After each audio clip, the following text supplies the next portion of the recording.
और वो भी तैयार हो गया उसी वेश में। महारानी सीता ने भी राजसी पोशाक त्याग करके और वनवासी के वेश में जाने को हुई और तैयार होकर श्री राम मैया कौशल्या के पास जाते हैं। आदेश लेने के लिए, माता हमें आदेश दे, पिता की आज्ञा मानकर मैं 14 वर्ष के लिए बन जा रहा हूं। जैसे ही सामने पड़ते उस वेश में राम की माता कौशल्या धड़ाम से पृथ्वी पर गिर पड़ती है, अश्रुधारा बहाती है, रोना प्रारंभ करती। बेटा इस वेश में अभी तो तुम राजा बनना है, तुमको तुम्हारा राज्याभिषेक होना है और ये किस वेश में तुम आ गया, क्या कारण है? पूरी बातें राम ने कह सुनाई माता कौशल्या को। और फिर कहा कि मां जल्द आदेश दो, पिता की आज्ञा मिल चुकी है, अब एक क्षण भी अयोध्या में रहना मेरे लिए उचित नहीं है। जाने को उद्यत होता है माता के चरण को छूकर आशीर्वाद लेकर, लेकिन कौशल्या कहती बेटा थोड़ी देर रुक जाओ। 1 2 3 4 दिन की बात नहीं, 14 वर्षों तक के तुम्हारी आंखों से ओझल होने जा रहे हो, इसलिए थोड़ी देर रुक जाओ मेरे समक्ष, भर आंख देख लेने दो बेटा। जरा देर ठहरो राम, जरा देर ठहरो राम, तमन्ना यही है। जरा देर ठहरो राम, तमन्ना यही है। अभी हमने जी भर के देखा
तमन्ना यही है, अंतिम इच्छा है बेटा, थोड़ी देर और रुक जाओ, थोड़ी देर मेरे सामने खड़े होकर के अपना मुखारविंद, अपना चेहरा दिखा जाओ।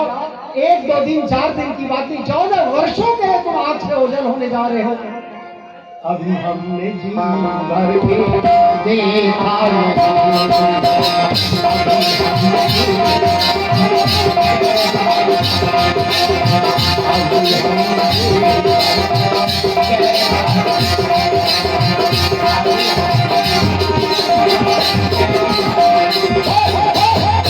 वृंदावन बिहारी लाल की जय।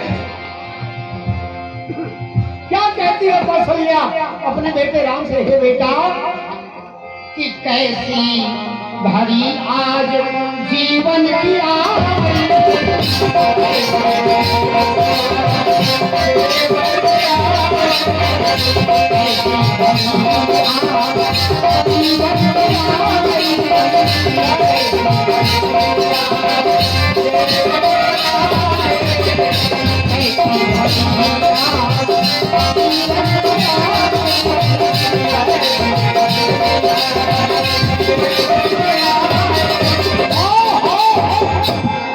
कैसी घड़ी आज जीवन की आई,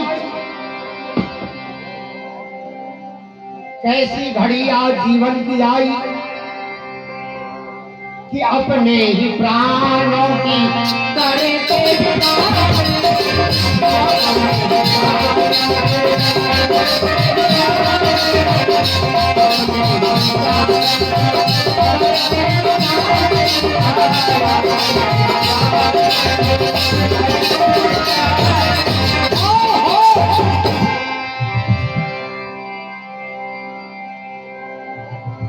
कैसी घड़ी आज जीवन की आई, अपने ही प्राणों की करते विदाई।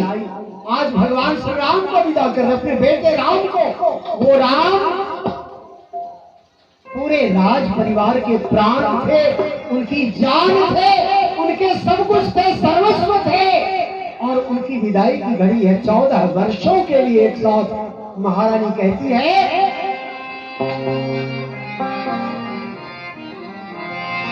कैसी घड़ी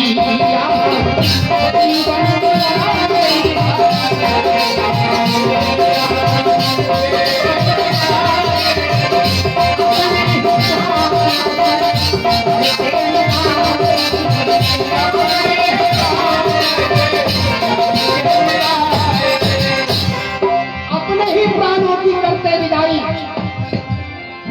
बेटा आज तुम जा रहे हो पिता की आज्ञा मानकर वन, अब के बाद ये अयोध्या नहीं रहेगी, ये अवध नहीं रह गया, राजघराना नहीं रह गया, तुम्हारे साथ ही सब कुछ विदा हो गया बेटा। कि अब ये अयोध्या,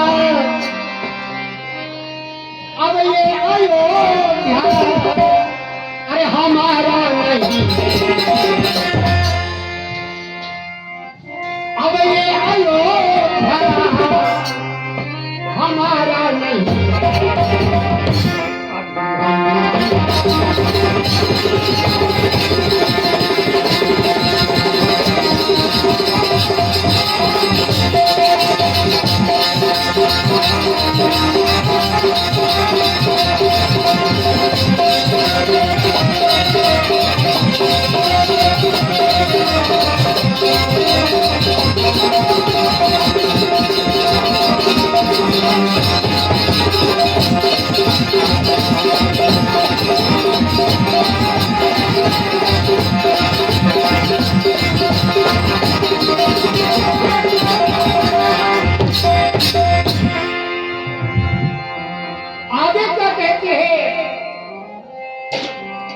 कि माता कौशल्या के आंखों के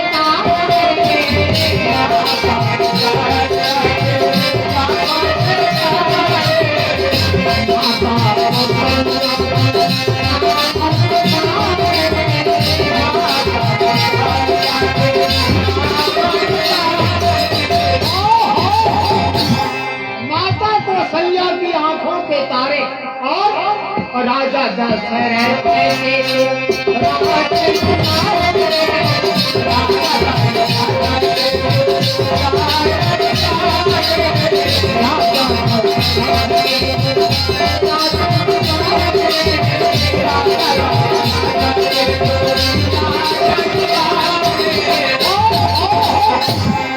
राजा दशरथ के तुम राज दुलारे, और क्या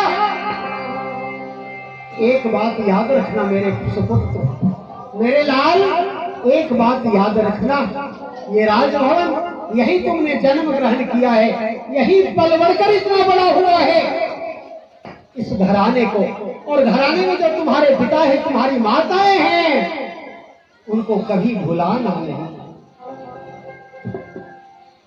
उसको कभी बिसराना नहीं बेटे, बराबर याद रखना। दूर रहकर भी अगर तुम मुझे याद रखोगे इस परिवार पर तुम्हारी मंगल कामनाएं बरसती रहेंगी तो निश्चित रूप से ये अयोध्या कम से कम कायम रह सकेगी, नहीं तो तुम्हारे जाने के साथ ही नष्ट हो जाएगी। बोलो भगवान की जय। कि कभी ये अयोध्या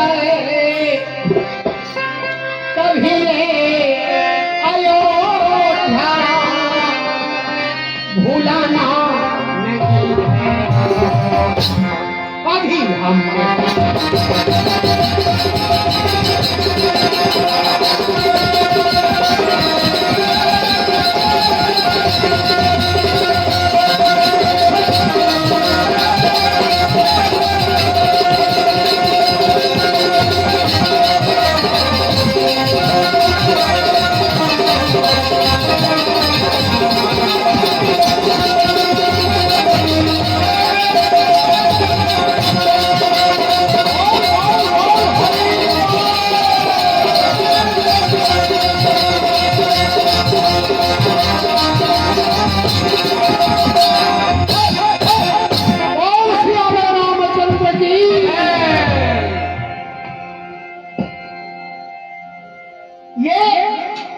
सुबह से प्रकरण चल रहा था, दोपहर के बाद अपराह्न का वक्त आ गया। दोपहर 12 बजे के पहले के समय को पूर्वाह्न कहते हैं, 12 बजे के समय को के बाद के समय को अपराह्न बोलते हैं, और 12 बजे जब होता है दिन तो क्या बोलते हैं? मध्याह्न। ये सारे शब्द बने। और फिर 12 बजे रात्रि में निशीथ, ये सारे शब्द। अपराह्न का वक्त आ गया। अंग्रेजी में एकदम उल्टा है। जो पूर्वाह्न है वो AM है, एंटी मेरिडियन, और जो अपराह्न है वो PM है। ये थोड़ा सा विपरीत है, लेकिन अपराह्न का वक्त आ गया है। ऐसे में कौशल्या को चिंता हो रही है। राम अपने वचन का पक्का है, पिता की आज्ञा मिल चुकी है, ये वन को अवश्य जाएगा। सूर्यास्त होने के बाद हमारे बेटे को कष्ट होगा जंगल जाने में। इसलिए क्या कहती है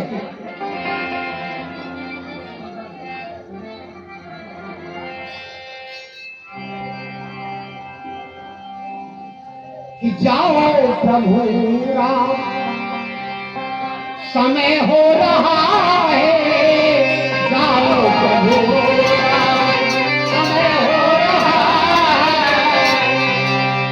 जाओ प्रभु राम, समय हो रहा है। और रानी तो घर में है, महल में है ना, बाहर का नजारा तो नहीं कर पा रही है, घर में है। घर के अंदर कमरे में झांक कर देखती है कौशल्या, कमरे की रोशनी कम हो गई है, मध्यम हो गई है, लगता है जैसे अंधेरा होने वाला है। सूरज ढल अवश्य क्या है, रात्रि हुई नहीं है, लेकिन घर के अंदर का वातावरण थोड़ा अंधेरा सा हो गया है। कौशल्या कहती है कि घरों का उजाला भी कम हो रहा है, घरों का उजाला भी कम हो रहा है।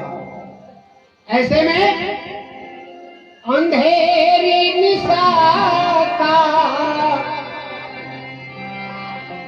अंधेरी निशा का अरे ठिकाना नहीं है,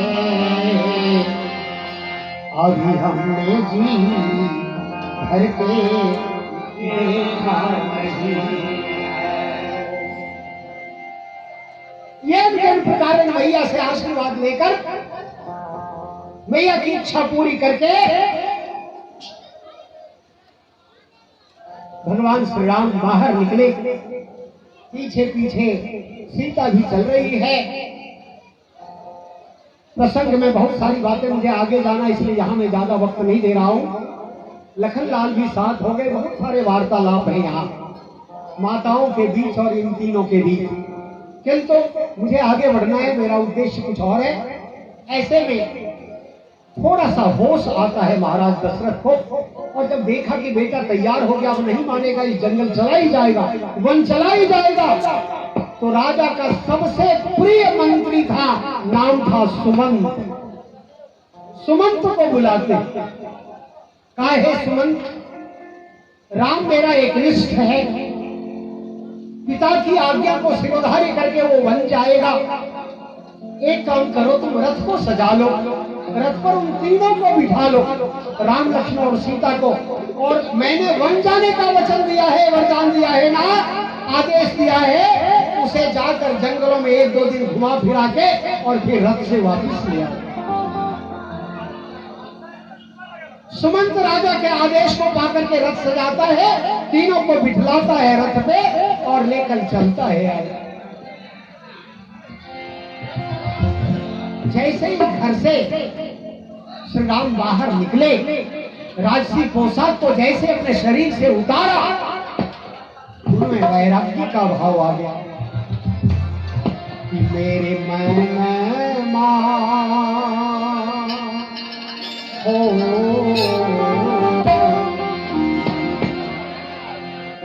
मेरे मन में मां हो, क्या है तेरा